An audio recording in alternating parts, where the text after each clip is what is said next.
problema é processo. Quem está entendendo? Aqui vem um exemplo, eu já usei esse slide com os gestores, que é muito legal sobre o que é uma cultura centrada no cliente. Eu gosto muito desse slide, já pensei até em melhorá-lo, mas para mim ele ainda é o campeão. Uma coisa é o que nós podemos entregar, a outra coisa é o que o cliente vê da nossa entrega. Olha como é poderoso esse slide. Olha como muitas vezes nós fizemos o nosso melhor na condição que nós tínhamos e o nosso melhor não atende sequer as premissas básicas do cliente. Sabe por que isso acontece? Porque muitas vezes nós não paramos para ouvir. E aí quando eu estou falando de cliente, não necessariamente eu estou falando de cliente contratante. Às vezes eu estou falando de áreas de apoio. Durante as nossas reuniões de mapeamento dos OKRs, eu vi verdadeiras digladiações entre desenvolvedores e área de tecnologia voltada para a infra e TI. Por quê? Porque o requisito que cada um recebeu era o mesmo, mas ele não estava adaptado para cada realidade. Qual é o problema disso? Nós somos totalmente responsáveis pela nossa comunicação. Inclusive, é impossível nós não nos comunicarmos. De forma verbal ou não verbal, estamos nos comunicando. Só que o problema da comunicação é, a comunicação não é o que eu pretendo falar. A comunicação é o que você entende. O resultado da minha comunicação é a resposta que você me dá, não o que eu falei. E aqui está uma das simples explicações do porquê que especificação técnica é importante mesmo no mundo ágil. Por quê? Porque é o combinado, é o acordo, são as premissas evidenciáveis daquilo que nós nos pretendemos entregar ao longo do tempo. Sem essas premissas, como nós teremos excelentes resultados? E olha que é um exemplo bastante simples. Não foi uma nem duas vezes que eu vi sistemas sendo entregues em que o layout do sistema não era amigável. Quem já viu isso? O sistema fazia de tudo, até café. Mas o layout não era amigável. O usuário não conseguia ter o melhor resultado. E sem uma boa experiência do usuário, nós não temos CS. Então, todas as vezes que nós falamos de CS, quando nós estamos falando de sucesso do cliente, nós estamos falando também sobre como é bom ou ruim ser cliente. E, gente, quando um cliente gera churn, quando um cliente nos deixa, fica uma pergunta muito simples. O que nós não fizemos? Não é por que ele saiu. Por que ele saiu está claro. Ele vai romper o contrato, porque tem um requisitos no contrato. E se ele assinou o contrato para sair, quer dizer que ele não foi atendido naqueles requisitos em sua maioria. Claro que envolve preço, prazo, mercado, etc. Mas existe algo que nós não fizemos. E sabe o que nós muitas vezes descobrimos? Existem questões de cunho emocional que deixaram de ser atendidas. Como assim, Luiz? O SLA era de 2 horas. A pessoa podia ter feito em 20 minutos, mas ela levou 2 horas. Eu poderia ter feito, mas não fiz. E por quê? Porque minha caixa de entrada também está cheia de demanda. E por que minha caixa de entrada está cheia de demanda? Porque as especificações não são tão claras e eu tenho muito retrabalho. Às vezes eu volto no mesmo projeto 3, 4, 5 vezes. Se nós não tratarmos isso como empresa, e eu estou contando isso para vocês nesse nível de detalhe, para quê? Para que vocês me ajudem a fazer as perguntas que eu ainda não fui capaz de fazer. Na hora que você receber uma demanda, se a demanda não vier azeitada pela Grazi, é nosso dever devolver para a Grazi e dizer assim, Grazi, está faltando isso. Se não, você dá o aceite do tipo, eu sou o desenvolvedor, estou pegando aqui a demanda, não fiz nenhuma crítica, vou começar a desenvolver. Faltou uma informação básica. De quem é a responsabilidade? De quem entregou, de quem aceitou? Você é totalmente responsável pelas decisões que toma. Decisões decidem destinos. Se eu te entrego esse microfone e falo com você assim, dê continuidade nessa palestra, se você pegar o microfone, é responsabilidade sua. Dificilmente alguém vai colocar uma arma na sua cabeça. E me conhecendo, isso nunca vai acontecer. Então a responsabilidade é sua. Cuidado com o sim que você dá. Cuidado com o não que você dá. Até a Bíblia fala sobre isso. O livro de Mateus diz assim, que o seu sim seja sim, o seu não seja não. Sabe o que ele está dizendo, de uma forma metafórica? O seu primeiro sim quer dizer coerência. O seu segundo sim quer dizer comprometimento. Então, se eu te passo uma demanda e você aceita a demanda, sem criticar, sem combinar prazo, simplesmente pegando para tratar, você está sendo coerente e está se comprometendo com a entrega final. Quem é que vai ser beneficiado ou prejudicado se não acontecer? Percebe a profundidade disso? Como isso é importante que seja tratado por nós? Aqui vem um problema que eu já vivenciei isso na área de engenharia, já vivi isso com áreas de tecnologia, e aqui na empresa eu já vivi isso na área de desenvolvimento e também na área de TI. Chama-se efeito Dunning-Kruger. Alguém já ouviu falar? O que é o efeito Dunning-Kruger?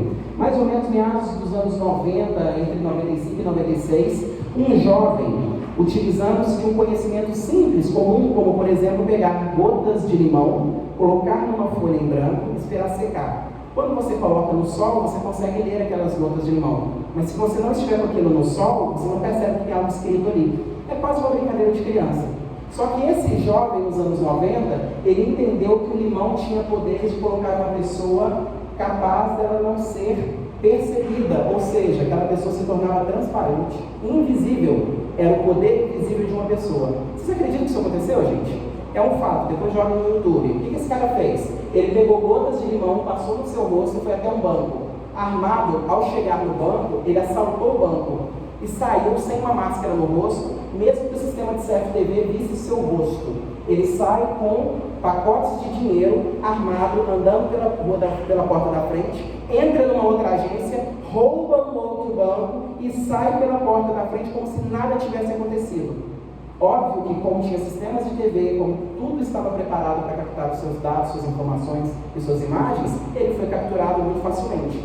Quando ele foi capturado, os policiais, quando foram abordados, disseram assim: por que você roubou o banco? E ele respondeu assim: eu passei por mão. Aí os médicos acharam que ele podia estar drogado ou algo do tipo. E mandaram fazer exames toxicológicos nele, e nada descobriram. E esses pesquisadores, o Dunning-Kruger, ficaram curiosos porque era muito óbvio que o limão não tinha esse poder de tornar uma pessoa invisível. Então, como que alguém poderia cair numa armadilha tão simplória como essa? E eles começaram a estudar o efeito do excesso de confiança que nós temos diante das situações. E sabe o que acontece? Quando nós somos extremamente confiantes de que nós dominamos aquele assunto na sua plenitude, nós não nos perguntamos sobre as coisas simples e o óbvio. Então nós superestimamos as dificuldades, ou subestimamos, nos colocando numa posição de resolver tudo da forma mais simples possível. Isso acontece quando você está fazendo uma prova, né, na faculdade, na pós, em alguma coisa do tipo. Às vezes você pega um assunto e pensa assim: é fácil demais, não preciso nem estudar. Isso acontece quando você está diante de uma situação que, porque você faz aquilo todo dia, você julga que você sabe o suficiente. Qual é o problema disso? Nós paramos de fazer boas perguntas. Nós entramos no processo inconsciente de acreditarmos que nós temos competência para resolver aquilo sem repensar o que estamos fazendo. Isso explica por que a gente tem muito retrabalho. Às vezes você está digitando um texto e escreve a mesma frase errada várias vezes. Por quê? Você está no automático. E o efeito Dunning-Kruger, ele acontece com cada um de nós. Por isso que é muito importante parar diante do que nós estamos fazendo e se perguntar: será que eu estou fazendo a pergunta correta? Será que eu estou subestimando o problema? Será que o meu nível de confiança, olha como é que ele é alto, você não tem nenhuma experiência às vezes numa determinada situação, mas seu nível de confiança é tão alto que você resolve, que você subestima as dificuldades. Isso acontece comigo, acontece contigo, acontece com todos nós. Os pesquisadores Dunning e Kruger, quando eles mapearam isso, eles viram que isso não era uma peculiaridade dos americanos. Isso estava em todos os continentes, em todas as pessoas. Basta que nós tenhamos um nível mais alto de confiança, que nós muitas vezes subestimamos a dificuldade. E esse é um convite que eu quero fazer para vocês. Ao receberem um projeto, uma demanda ou algo do tipo, é muito importante que nós comecemos a questionar qual é o nosso entendimento daquilo. Para quê? Porque se você disser sim, você vai ser coerente e comprometido com aquele resultado. Aí a bola vai estar contigo. Quem está entendendo, diz: eu estou entendendo. Esse efeito Dunning-Kruger, ele acontece em todas as áreas da nossa vida. E algo que eu gostaria de compartilhar com vocês, que influencia também na cultura da Steel, é esse gráfico que eu coloquei na tela. O que é muito comum? Todos nós aqui viemos de uma escola em que nos ensinaram que se você fizer uma determinada média, você passa de ano. E abaixo da média, você é reprovado. Então, se você tem um exercício na escola que você faz e você não alcança aquele resultado, as pessoas dizem que você fracassou. E em desenvolvimento, como todas as áreas da vida, nós não fracassamos. Nós encontramos resultados. Então não existe fracasso, porque existe resultado. Só que o que acontece muitas vezes? Você chama uma criança, por exemplo, e fala assim: vamos brincar de dardo? Vamos brincar de dardo. Aí você lança o dardo.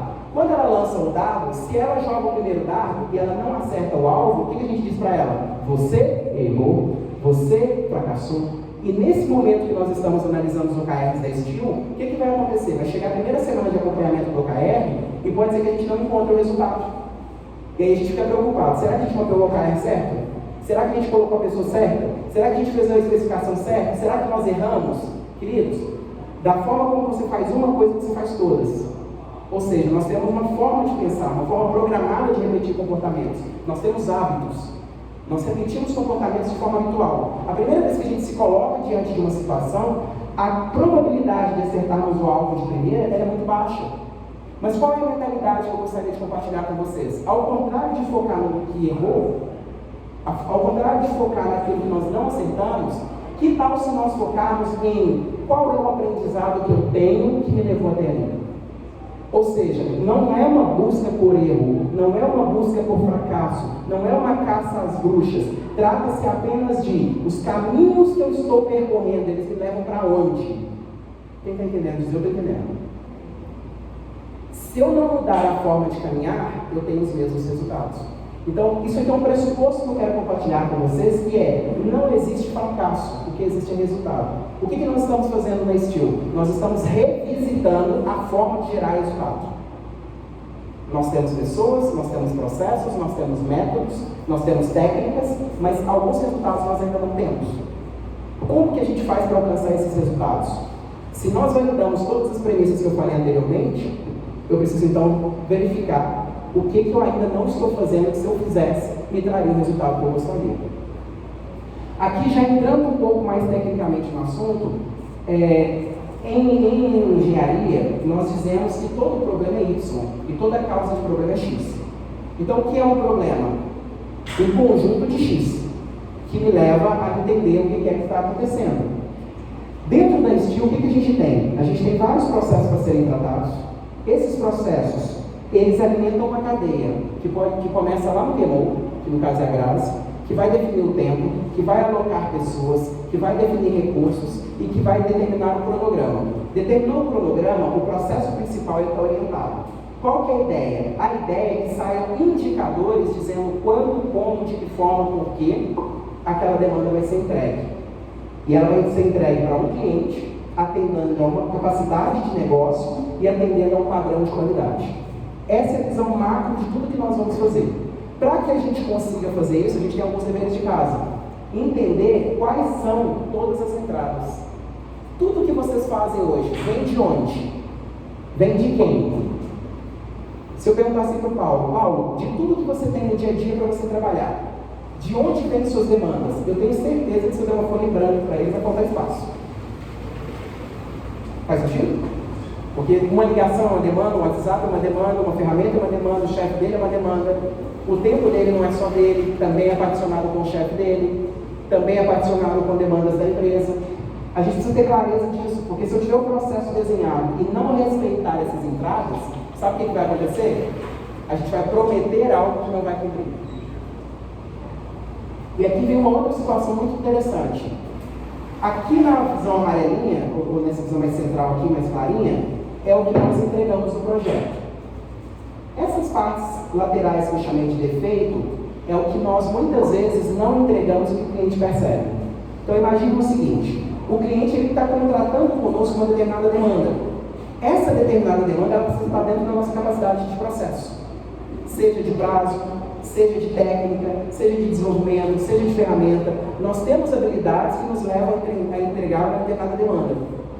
Só que o cliente ele tem uma demanda que no total, na sua totalidade, ela exige de nós alguns níveis de qualidade. E aí cabe uma pergunta, será que nós estamos conseguindo entregar todos os níveis de qualidade? Se hoje a gente fosse fazer uma entrevista presencial com o cliente e perguntar para ele assim, o que você mais gosta do nosso produto e o que você menos gosta do nosso produto? Sabe o que a gente vai enxergar? Que existem coisas básicas que a gente está entregando que ele gosta, mas existem outras coisas que também são básicas que ele reclama. Como, por exemplo, resposta e não solução. Existe uma diferença entre resposta e solução. Alguém me manda um e-mail, eu digo, recebi, vou tratar. Resposta. Alguém me manda um e-mail, recebi, já está tratado. Solução. A carência de todo cliente é emocional. Ele quer o quê? Resposta ou solução? No primeiro momento ele quer uma resposta. E a gente peca muito nisso. A gente peca muito em follow-up. Aqui, algo muito importante que eu gostaria de compartilhar com vocês, que é uma visão de 2 pilares da empresa. Uma visão de liderança e gestão. Uma pergunta para vocês. O que é mais importante para a empresa? Ter as pessoas certas ou ter os processos certos? O que vocês acham? Processos? Muito bom. Quem acha que é pessoas? Quem acha que é processos? Imagina que eu, Luiz Fernando, tenha 100 mil reais na minha conta, eu quero abrir uma empresa, ok? Tenho 100 mil na minha conta, eu quero abrir uma empresa. A empresa vai ser aberta. O que é mais importante para mim agora? Ter as pessoas certas para eu abrir a empresa ou ter o processo certo para eu abrir a empresa? O que é um processo criativo? São pessoas que criam processos e não processos que codificam-se sozinhos para criarem coisas melhores. Se isso é uma verdade, vocês também podem se perguntar assim, mas Luiz, eu preciso ter pessoas e processos. Não dá para falar só de um e de outro. Já concordei. Qual é o problema da nossa estrutura hoje? Eu tenho ali liderança e gestão. Para que serve liderança? Liderança resolve o problema de pessoas. E gestão resolve o problema de processos. Quando eu pego gestão para resolver o problema de pessoas, eu meto os pés pelas mãos. Quando eu pego pessoas para resolver problemas de processos, eu também meto os pés pelas mãos. Então, como é que isso funciona? Quando eu tenho baixa liderança e baixa gestão, a empresa ela não cresce. Porque a liderança ela vai trabalhar com o teu emocional. Ela vai te colocar numa condição de você avaliar, inclusive, se a sua motivação está alinhada, se os seus valores estão alinhados com o propósito da empresa. É isso que a liderança vai fazer. E a gestão, ela vai entender se o processo está adequado, se as especificações estão corretas, se os prazos estão sendo bem medidos. Se isso não estiver acontecendo, o que acontece com a empresa? Não cresce. Outra situação muito interessante. Se a liderança for forte, um líder engajador, capaz de mobilizar pessoas, levá-las para um patamar mais alto, estiver presente, uau! Mas se não tiver processo escrito, o que ela acontece? Ela cresce de forma lenta. Vamos olhar para Steel? 2018, 19, 2020, 21, 22. De 2018 para 2022, nós saímos de 1 para 4, 5, 9 clientes. Mas é um crescimento lento. Ela tem liderança. Onde é que ela está pecando? Processos de gestão. Faz sentido? Vamos continuar a análise. Se a liderança é fraca e ela tem muitos processos, ela corre o risco de se tornar burocrática. E se ela se torna burocrática, quer dizer que nós estamos olhando mais para dentro do processo da Steel do que para a necessidade de atendimento do cliente. Eu paro de olhar para a dor do cliente. Então, quando a liderança é fraca e eu tenho muitos processos, eu cresço a empresa, mas eu não cresço a empresa na velocidade que eu precisava crescer. Como é que eu resolvo a equação? Nós temos liderança na Steel, isso é notório. Nós precisamos desenvolver processos que nos levam a ter uma gestão mais efetiva. E o que é desenvolver processos para ter gestão efetiva? 5 pilares. Clareza, sim ou não? Caminho, o método que eu vou utilizar. Caminhar, testar rápido, errar barato. Constância, não parar no primeiro desafio e alcançar resultados e medir resultados. Se eu não alcancei o resultado, não é fracasso, é feedback. O que se eu fizer de diferente me leva para aquele resultado? Essa é a mentalidade disruptiva. Essa é a mentalidade para a gente poder reorganizar liderança e gestão. E é isso que os OKRs vão trazer para a gente. Eles vão unificar liderança com gestão. Como, Luiz? Se o Glauber recebe do Luiz Fernando o cliente uma determinada demanda, mas ele não tem a especificação dessa demanda, qual é o primeiro papel dele? Definir a especificação da demanda. Para quê? Para alinhar a gestão. Para que na hora que ele for demandar esse desenvolvimento para um desenvolvedor, ele consiga ser específico. Gente, o que é específico? Eu gosto de uma sigla que vem da área de segurança do trabalho, que se chama EPI. Eu não sei se você conhece essa sigla. Naturalmente, a gente conhece essa sigla como equipamento de proteção individual. Só que em projetos eu trabalho com EPI diferente. EPI para que quer dizer específico, processo e indicador. Vão comigo? Específico, processo e indicador. O que é isso? Quer dizer que, imagina que eu vou delegar algo para o Damasceno. Eu preciso ser específico, dizer para ele como eu gostaria que ele fizesse e quais são os indicadores de prazo, de qualidade, de escopo, de intensidade, etc., que se ele cumprir, nós teremos excelentes resultados. Faz sentido, sim ou não? Então, olha o que eu estou dizendo. Em gestão, eu vou ter que ter OKRs para me trazer ferramentas de mensuração, para tirar uma informação que está no inconsciente e trazer ela de forma clara. E em liderança, eu vou trabalhar o quê? Engajamento, motivação, valores. Ainda que a motivação seja extrínseca, voltada para reconhecimento, salário, etc., que é legal, a gente vai olhar para isso. E se for intrínseca, do tipo, isso tem a ver com quem eu quero ser, com a pessoa que eu estou me tornando, nós também vamos olhar para isso. Para quê? Para que a gente consiga trabalhar essas duas vertentes. Qual que é o desafio que nós temos? E esse é o desafio que o Afonso me passou. Eu preciso sair desse modelo de um crescimento em que, em alguns momentos,